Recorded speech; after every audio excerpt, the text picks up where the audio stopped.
Good afternoon, everyone. Welcome to the episode of this season, BCCC Talks. I am your new host, Bianca Clark, and today we have a special guest, Miss Alex Shreve. Well, hi, Bianca. I'm so glad that you're interviewing me today. It's good to see you. Good to see you as well. Before we get started, we have some announcements. The next SGA meeting is on September the 27th. They meet at the Student Center at 12 p.m. Get involved with your SGA. Also, we are still observing Suicide Awareness Prevention Month. If you would like to submit a positive message, check your email from Kimberly Jackson about how you can participate or get involved. October is Disability Awareness Month, and I'm here with Ms. Alex Shreve, Accessibility Services Coordinator. And we just wanted to know, what are some of the methods that you can use to help someone with a disability? Well, students come to Accessibility Services, and it is totally up to them. They self-identify, and they come to this office to let me know that they may need accommodations in their classwork. Actually, anywhere on campus. We want to make sure that students have access fully to all campus activities. So when they come and they go through the process, we'll determine based on their disability and based on the documentation they present what accommodations would be fitting for them to help them access everything in their learning environment. So it can vary. Again, it's based on the person's disability. Okay. What are some of the activities for students to be able to participate in? I know there's one event called Chalk the Walk on campus. For Disability Awareness Week, absolutely.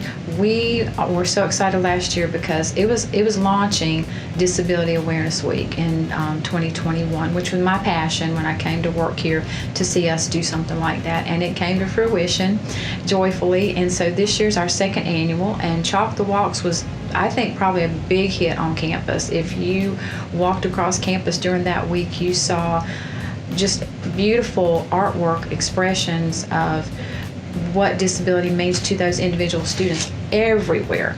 Faculty, staff, students were all fully engaged in that activity. So we're really looking forward to that one this year. We will also have the resource and information fair on Thursday. We will invite organizations and agencies that serve people, different age groups, different types of disabilities. They'll be here to provide their information for people, and it is community invited too. Okay. So it's of course everybody on campus, but we always want to make sure we include the community to something of that, an event like that. So we have that. We also have some engaging activities that will be kind of increasing people's sensory and knowledge and education on what it means to have certain types of disabilities. So we're trying some new things this year, but we kind of want people to understand what it might be like to actually have a disability and walk in that other person's shoes, so to say. Okay. What are some of the disabilities that people may face when it comes to, I know there's autism, and then there's a learning disability as well.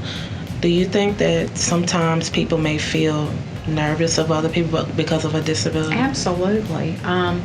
We have been saying a lot lately that about 70% of disabilities are actually invisible. So we're talking about people that are presenting with, we're seeing an increase in uptick in anxiety. A lot of this, I think, is coming out of COVID.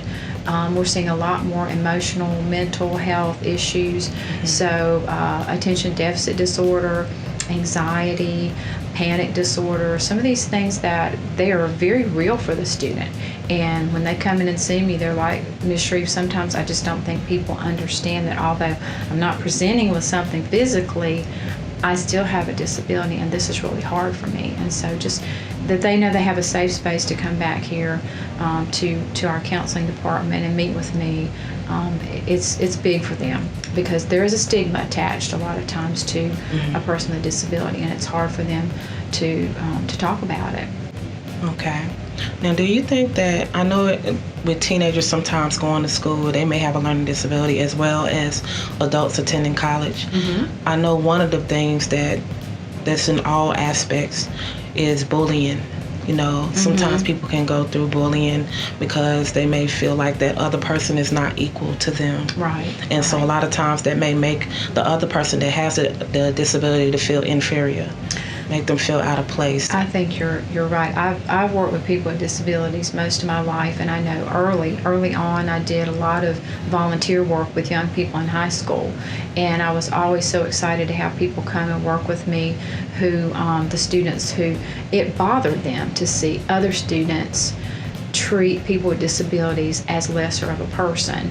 And so I think it just takes that young person to say, I'm stepping up for this person and come to defense of them, because we want people to be their own self-advocate as a person with a disability, but they need people to kind of wrap around them and say, hey, we support you and we rally around you, and we have to accept them. So it's about awareness, but we really have to bring on that acceptance piece, because I think we have a lot of young people bully and make fun of what they don't understand. Absolutely. So I think through this Disability Awareness Week, we want to say, hey, let's understand that everybody's unique and we have our own differences, but let's come together and let's understand how a person with a disability, what their day looks like, what their life looks like. You always have to look at your life, your lens, from another person's lens as well. That's true.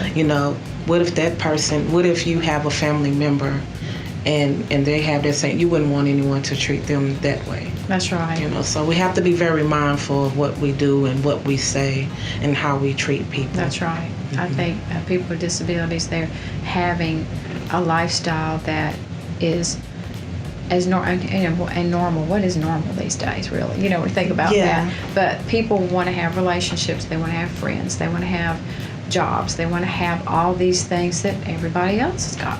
I want to bring home a paycheck. I want to have an apartment. Or I want to have a home. I want to have a dog. I want to have life. This is what it means for us, Okay, I can relate to that. I have a family member that's has a disability, and I can remember when we were growing up, we would go to the store. My aunt helped raise her, and we always made her feel equal. When we play outside, she would play with us. There was no separation. If we wanted to go places, even when it come down to going to the fair, she went with us as well. We never made her feel out of place. Right. We wanted her to feel loved, like, hey, you could do the same thing as us. Right. So that was a good experience, because we love her. And I think with someone with a disability, whether it's a family member or not, you have to make them feel loved and accepted as well. That's right. Because at the end of the day, they are a human being just like us. They are, and they want to be as independent as possible. They want to be attending school. They want to have a job. They want the same things we do. Absolutely. It's just like you said, we just want to come together, and that is so great. Your family was just wrapping around that person and making her feel like she could do it. And that's what they need. That's what people really need. They need that encouragement. And sometimes it's a little bit tough, because, there may be things that they're challenged to accomplish, and it's taken a little bit more out of them. But you guys were there to cheer on and to make sure that she could do it. I think one of the keys is being patient, being able to be patient.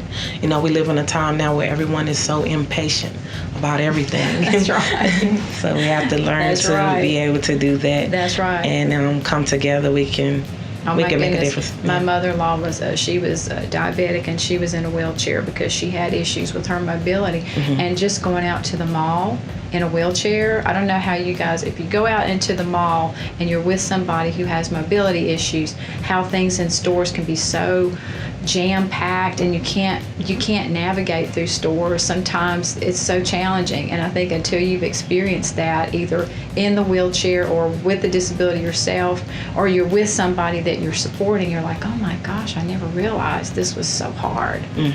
It's the same thing as if someone goes through a surgery or something and they're recovering. Because I remember a couple of years back, my father had hip replacement surgery. He's a lot older, so he would move around a little bit more slower, and I know we had to be patient with him, and I would have to run errands and do things for him. Even now, he'll say, well, hey, I need your help, and I'm always willing to be there to be able to help. That's right. Yeah. And disabilities, thinking about disabilities can be temporary, they can be situational, or they can be permanent. And any one of us on any given day, we may be involved in something that causes us to have a disability. That could be temporary, but it could be something that's going to affect us permanently. So we're that's just where we can find ourselves sometimes. And I think that's what's so important about us, putting ourselves in other people's shoes. I agree. And also being able to show compassion. That's a huge empathy. factor. Yeah, that goes a long way. It really does. You're so right, Bianca. Well, Miss Alex Shreve, it is a pleasure to have you here with us today. Pleasure being And thank you with for all the information that you provided for us for Disability Awareness Week. Aren't we all looking forward to it? Absolutely. More information to come. Everybody needs to stay tuned. Thank you. In closing, remember we're all here for the same purpose. That's to help one another. And kindness goes a long way, everyone. Everyone have a great day. May your day be on the right side of happiness. BCCC Talks. Thank you.